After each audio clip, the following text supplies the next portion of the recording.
भारतामध्ये एकूण 12 ज्योतिर्लिंगे आहेत. प्रत्येक ज्योतिर्लिंगाची कथा ही वेगळी आणि अत्यंत भक्तिपूर्वक आहे.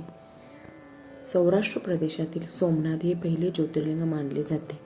या ज्योतिर्लिंगाची कथा ही अत्यंत पवित्र आणि भावपूर्ण आहे. पूर्वी चंद्रदेवाने दक्ष प्रजापतीच्या 27 कन्यांशी विवाह केला होता, परंतु चंद्रदेवाला रोहिणी ही पत्नी अधिक प्रिय होती. त्यामुळे तो इतर पत्नीकडे दुर्लक्ष करू लागला. हे पाहून दक्ष प्रजापती फार क्रोधित झाले. दक्षाने चंद्रदेवाला शाप दिला की तुझं तेज कमी होईल आणि तू क्षयरोगाने ग्रस्त होशील. शापामुळे चंद्रदेवाचा तेज हळूहळू कमी होऊ लागले. अत्यंत दुःखी होऊन चंद्रदेवाने भगवान शिवाची कठोर तपश्चर्या केली. त्याने सौराष्ट्रात प्रभास क्षेत्रात शिवाची आराधना केली. चंद्रदेवाच्या भक्तीने प्रसन्न होऊन भगवान शिव प्रकट झाले.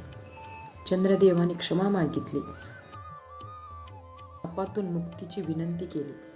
दक्षांचा शाप पूर्णपणे रद्द होऊ शकत नव्हता, पण शिवाने यावर उपाय सांगितला.